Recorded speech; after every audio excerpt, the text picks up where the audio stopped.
to Sugar Coated.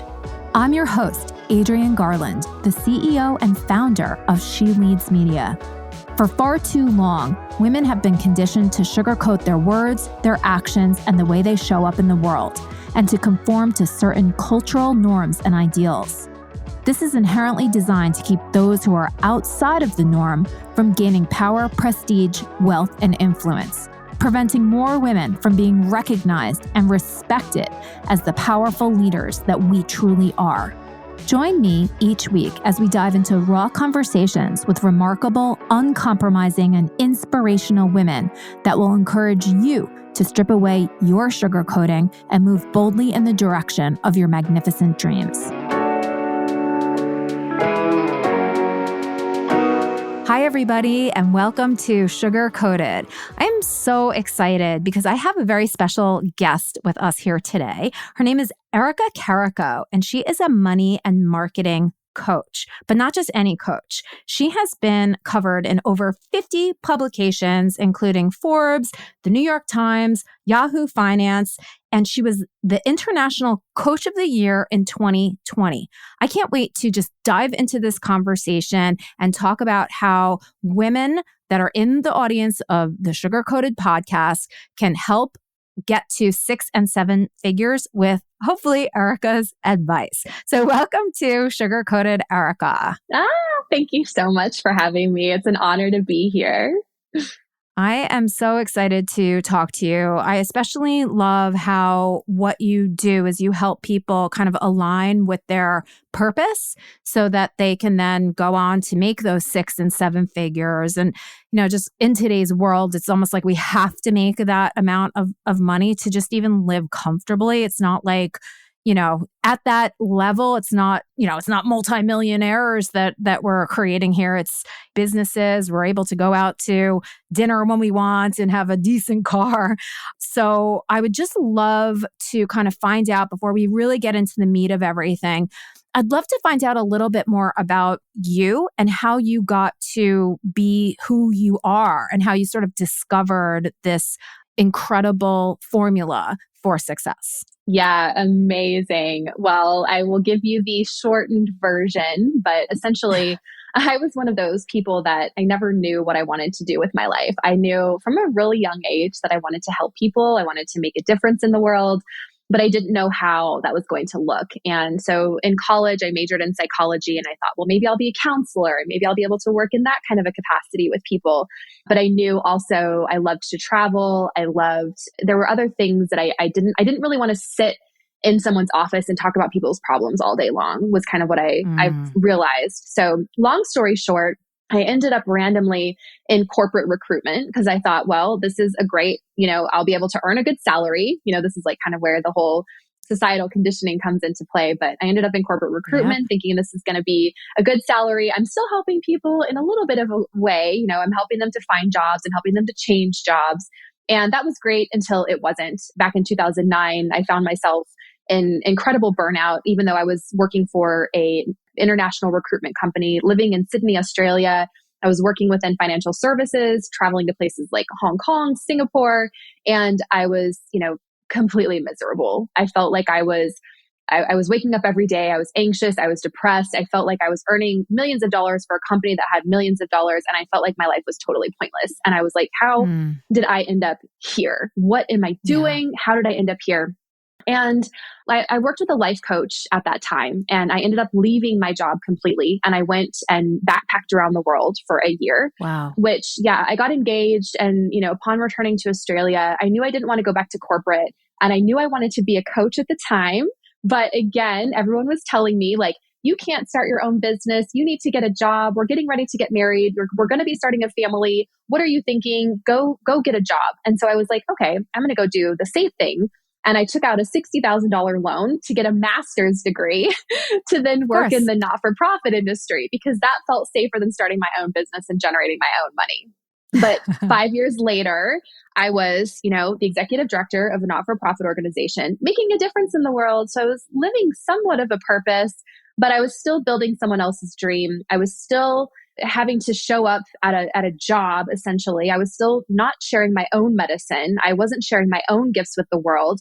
I was miserable in my marriage. And now not only was I not earning a corporate salary, I was earning $29,000 a year. And I knew I needed to get out of my marriage at that time as well. And I knew I wouldn't be able to support myself. And honestly, that's when everything came crashing down and I was diagnosed with kidney cancer. Oh my God. Yeah. At the age of 36, I was still breastfeeding my baby. I had a toddler at home. And I knew that if I didn't figure out what it is that I wanted to do and actually take steps towards that, I was literally going to die. My body was like telling me, you cannot live this repressed anymore. You have all of this inside of you to give and you are holding it in. And it was like creating this toxicity in my body. And from that moment forward, I dedicated my life to service. And I knew that I was going to let go of everything in my life that was no longer aligned and only build it up in a way that was. And so I started my business. Within a year, I was able to leave my job and I left my marriage. It's just been this like roller coaster of death and rebirth since then. Oh my, this is great. That was actually a little bit of a wrench in the story that I didn't know about. So thank you so much for sharing that. And because, listen, when anybody is sick, it does make you reassess your life. And it's so interesting just hearing you say like, how did I end up here? And you also mentioned like, it's our societal conditioning, and it so is, right? Like I talk about this so much, and it's something that I don't think I recognized until quite recently, but we are so conditioned for like productivity. Yeah. We're not machines. Yeah. We're human beings. You were talking about, you were interested in this and passionate about that. And why, when we're kind of coming up through the educational system, don't our educators see those gifts in us and say, pursue that? Like, we have to make money. We do to live. Okay. But we can't go all the way on the side of the scale where it's all about making money. And of course, you're not the first person. And I am the same as you. It's like, you get to a certain place that you think that you wanted to be. And then you look around and you're like, how did I get here? I don't want to be here. How do I get out? Because it's very difficult to unwind everything that you've wound yourself up into. Yeah, completely. Yeah. But we all do it. We all do it. Our society tells us to go to college and get a job and save for retirement. And it's like, that is such a false sense of security, but we all do it. And I think in midlife, we have some kind of a wake up, an illness, a burnout, depression, fatigue, autoimmune disease, divorce. And we're like, okay, I am not doing life this way anymore. But then, what's next? We don't know. And we are not taught to think in alternatives. So when we get there, we feel very scared because we don't know what that looks like. Yeah. And so we have to bring what that looks like way back early into our whole educational system so that people realize that there is not just one path to success, and it still persists. I mean, I actually teach at NYU, graduate and undergraduate, and I teach entrepreneurship. So I teach about looking at things from a different point of view and all of that amazing stuff that entrepreneurship is. And yet, even the students that choose to take my class still say, well, I want to get a job first so that I can learn and be financially stable, and then I'll launch my business. And I'm like, oh, like you've got it wrong, but I understand why they're saying it. Yeah, because that's what we're taught. I just did an interview and it just printed, and I talked about the two things that I think would really change our world if they were taught in our education system. And it's one, how to create money for yourselves and not rely on someone to give you a paycheck. And two, that the combination of the perfect business to start is what you're naturally good at combined with what you really love to do. And I think if we all just knew those three things very early on, and that was ingrained in us, so many people would be out there changing lives as opposed to slaving away in some career that they're miserable in because they felt that, their parents wanted them to go in that field or whatever it might have been. Yeah. And I do think that with the parents wanting sort of that stability for their children, it's not a bad thing, right? It's like No. they think that that's like the way because that's what they Yes. were taught. And so it just continues and nothing disrupts it because it is scary. And I think also, especially as women, just because that's, who this audience is and who's listening in. I'm sure many men listen in too. Hey, guys. Hello. Hey. But I think as women too, we are taught to kind of like go to daddy and ask for money, right? Like, Dad, can I have, instead of like, Dad, I'm making. Yes. Like, watch me now. Yes. Daddy-o. Totally. And that's actually a huge part of my story that we may or may not have time to get into, but I was literally waiting for my husband to create wealth. And I was like, we had been married for 5 years and I'm like, why are you not creating, why are you not creating money? Why are you not trying to climb the ladder? Why are you not, I remember buying him books to read on investing. And it was like, what? Something happened when I was diagnosed. It was like, wow, I have been pushing this man to do something that he has no desire, interest, skill set, capacity to do. Why can I not just go out and do this myself? And once that shifted in me, I mean, now I have a multi-million-dollar company and my life is completely different. But I literally had that exact mentality. It was like I was helping my husband or trying to get him to create the wealth in our lives rather than thinking that I could do it myself. Yeah.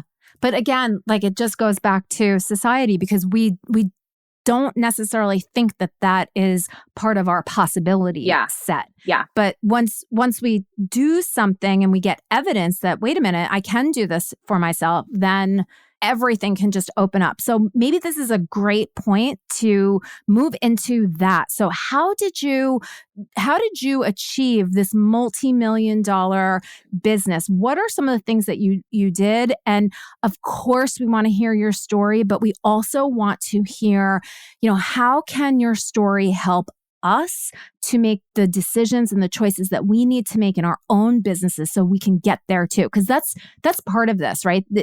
And that's something else. It's not just one woman has multi-million-dollar success. Things are not going to change until all of us at least know that we can get there. Yeah, absolutely. Well, I think first and foremost, I burnt all bridges behind me. There is no other. Burn all bridges behind you. Jump, the net will appear. And 3, treat your business like a business from the start. Do not treat it like a hobby or a side hustle. And I think that'll put you in the right mindset straight out the gate. Oh, but give us more, Erica. Give us more. That's good. But keep giving us more. So, and what does that mean? So what does that mean? So first of all, I think, when we're in the mindset of there is no other option for me. For me, it was like, I knew my business was going to be the vehicle. I knew this is what I needed to do. I knew this was going to be the vehicle that I was going to use to create transformation and impact for the rest of my life, however that long, and I had cancer at the time. So I didn't know if it was going to be 1 year, 3 years, 10 years, but I knew that I had to go all in. And so once I got my business to where I was earning, I think it was like, honestly, it was like $5,000 a month. I knew that I could quit my job. And so I did. I quit my job. And then that allowed me to obviously put more time into building my business. From that point, just started. I mean, it was kind of off from there. And we can go into some of the strategies that I teach if you want to. But I think what it also means is you treat it as a business from the start, in that I had a professional website. I hired a virtual assistant almost right away so that they could do all the things that I knew were just going to waste my time, things I wasn't good at, things I didn't know how to do, things I didn't want to do. And that really freed me up to focus on doing the things that I really loved, which was connecting with clients, creating clients, and getting out there and learning how to build a business. I love that. And I think that part of that is recognizing that you need to take care of yourself, right? So I think it's especially apparent when you are diagnosed with something like cancer that's paramount. You must take care of yourself. So get help. And I think that when we hear about bootstrapping your business, right? And like the grind and do it all and all of that. It's such a terrible message because it leads to burnout. And if we do want to, I love how you said that you use the business as your vehicle to, create.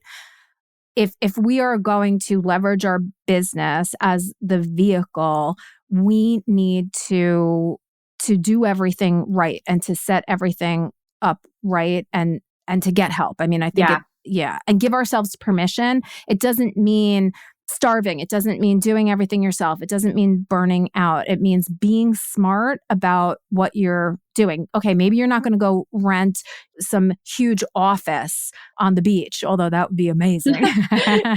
But hiring someone to help you do the things that you need to do in order to get the business going is a strategic move. And we don't give ourselves permission to get help. Yeah. We don't. Yeah. I would have never, ever been able to get to where I am now had I not had the mindset of who, not how. So it was always who can help me do this, not how can I do this.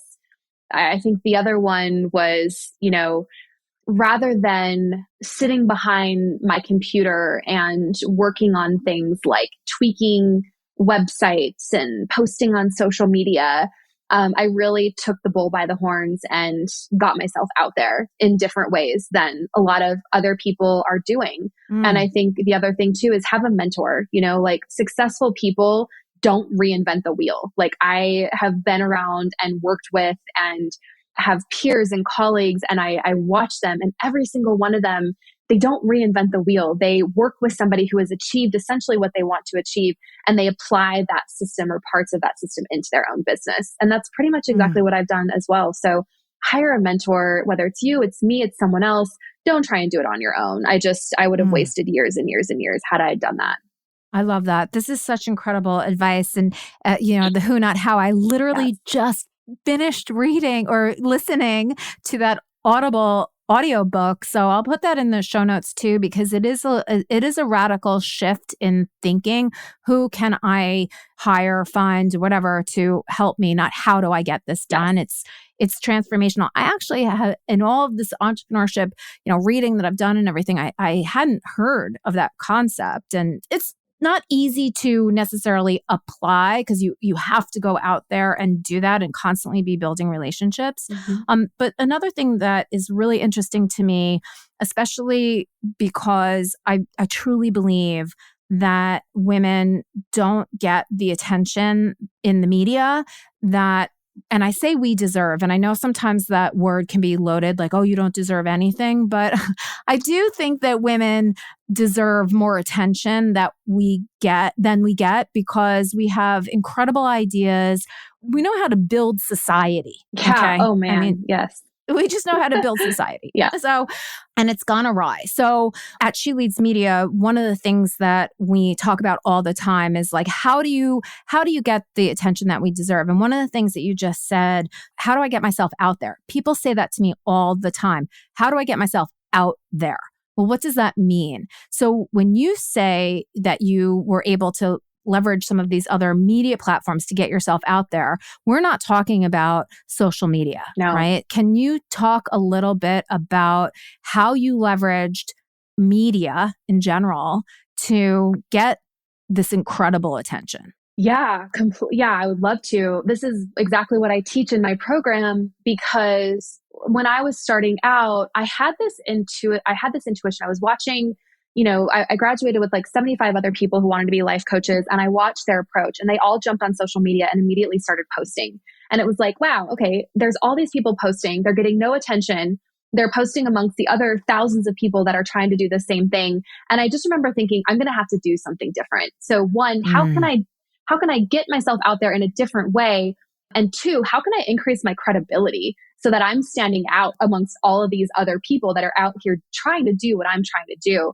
And I was not business coaching at the time. I started out as a career coach. It was kind of a natural transition for me to move from corporate recruitment, into career coaching.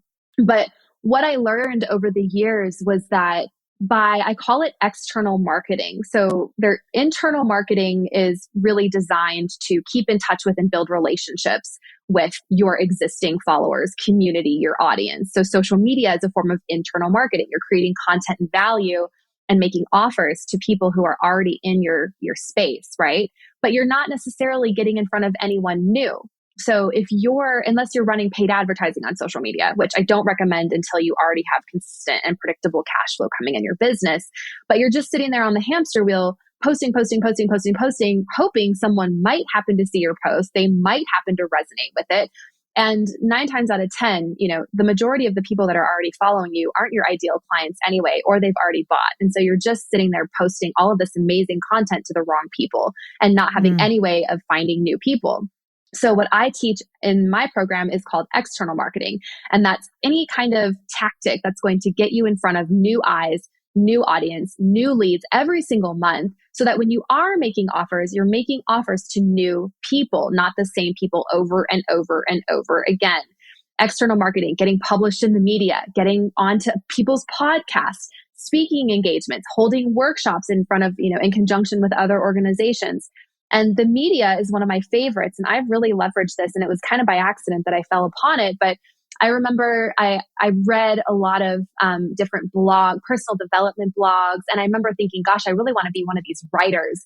And I submitted an article. It got published, and I had like 5 new clients signed from that one article. And I built my list by like 250 people just by one article. And I was like, okay, well, that must have been a fluke. And so I did it again and again and again. And I built my business to multiple 6 figures within 2 years because essentially of getting published in the media. So it gets you in front of other people, but also what it does is it builds your credibility, because now all of a sudden you can share on your social media as seen in, I've been seen here, I've been seen there. And now I've been seen in Forbes, I've been seen in New York Times. And those publications reached out to me. I didn't reach out to them, but it's because I had been in so many other like lower tier publications that I've just become more well known. They saw me, they found my business, they were interested in my strategy, and they said, hey, would you be able to come and do an interview with us? And the media has just been an incredible way to get your name out there and to also just really boost your credibility amongst the thousands of people that are your competition. I love this. Every year at the She Leads Live conference, we do a panel called Pitch the Media. And we have journalists from all different types of publications that, sit on the panel. And we have audience members come up and actually pitch the media so that they can get feedback on, how to refine their message so that the media is interested in what they have to say. Yep. And, everybody gets really wide-eyed when it's, Wall Street Journal and Entrepreneur and Forbes. But I think that there's also power in what you just said about getting a lot of attention at the local level, maybe smaller publications. Yes. And that oftentimes gets overlooked because everybody wants to be covered in the New York Times. Yeah, which didn't happen to me until I think it was year 4, year 5, maybe. And I had been in probably 50 other publications that led up to that. And I always have people start local, start small. And honestly, the local publications, now I still make sure that I'm featured in, because those lead to speaking engagements. They lead to requests for you to come and hold a workshop at their facility or their space or in front of their group. So local publications, I actually find sometimes get me more business than some of the bigger ones do, interestingly enough. Oh.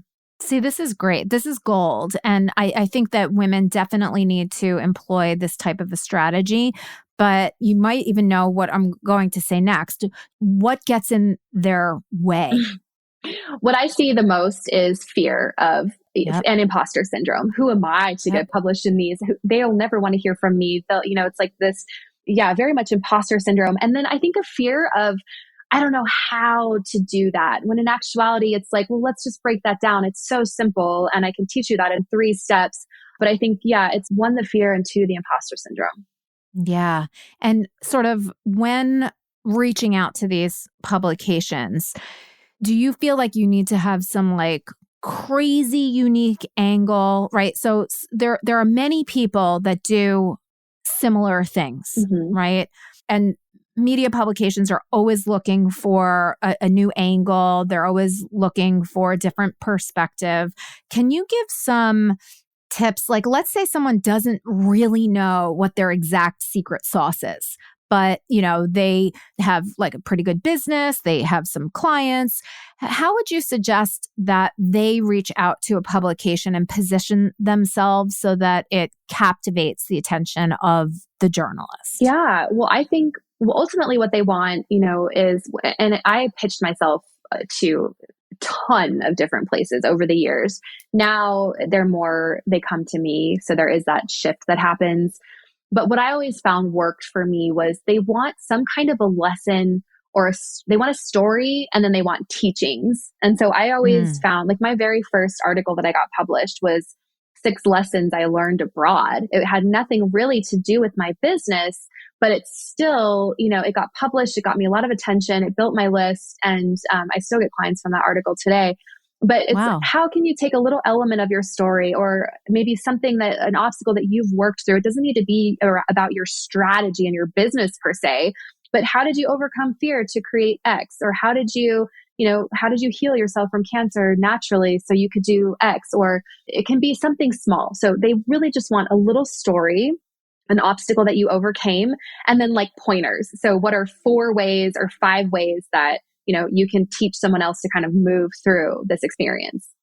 Yeah, I love that. And I think that getting over imposter syndrome with the recognition that these media outlets, they are looking for content. They're content machines and monsters, right? And if they actually don't have anything to publish, they're in a really bad spot. So they're always on the lookout, despite, I think, what we have in our heads sometimes, like, well, why would they want to talk to me?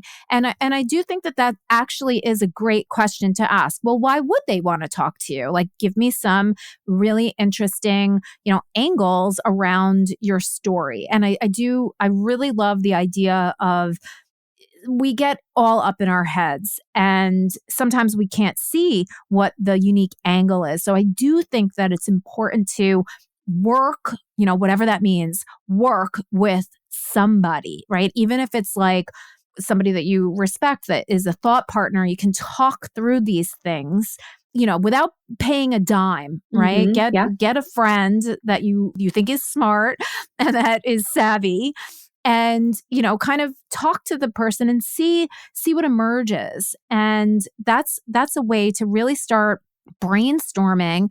And then the other thing too, I think, is take a look at your different local publications. What are they writing about?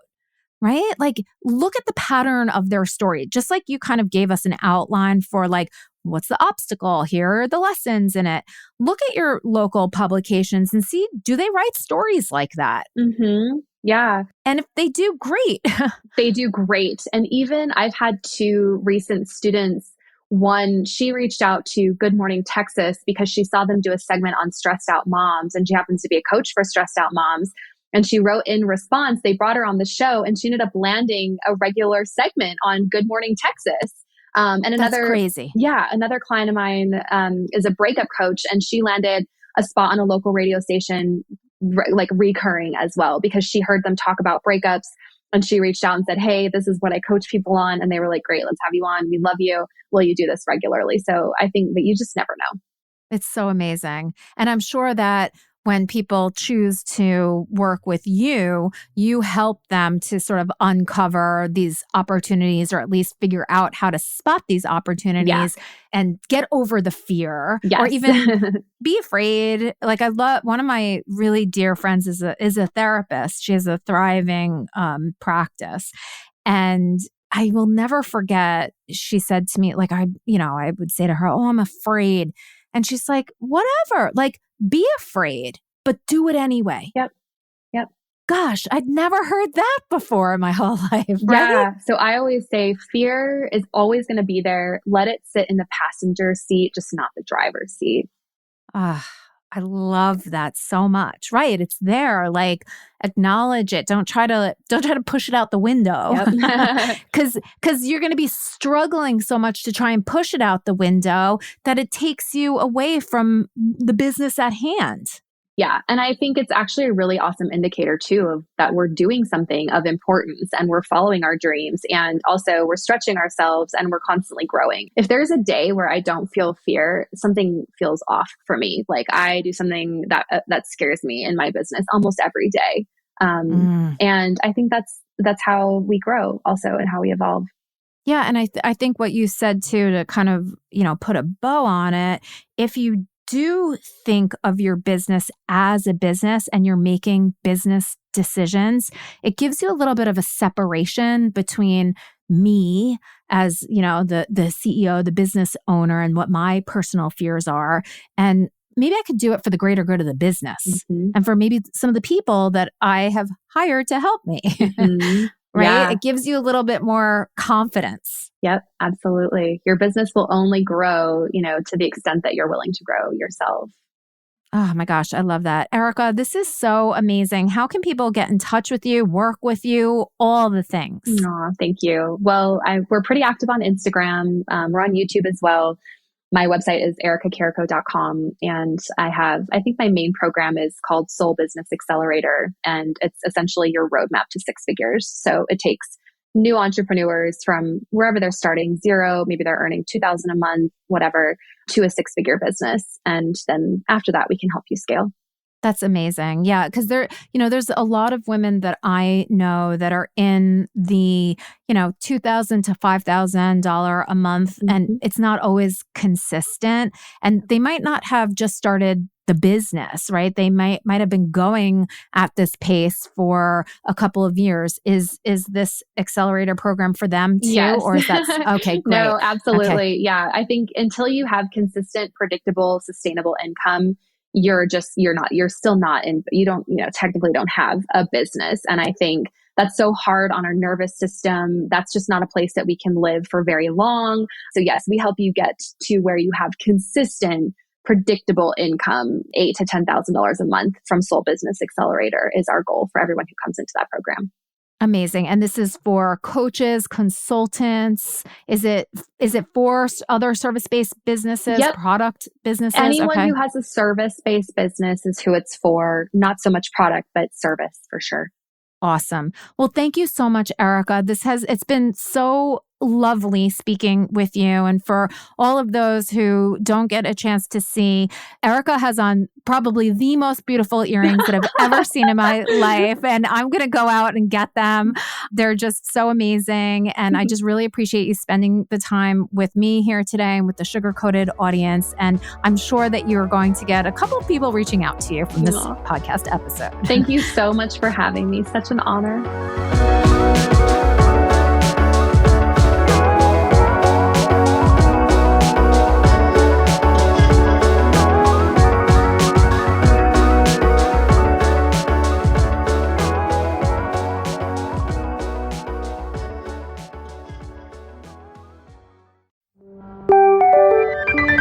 This is the She Leads Podcast Network.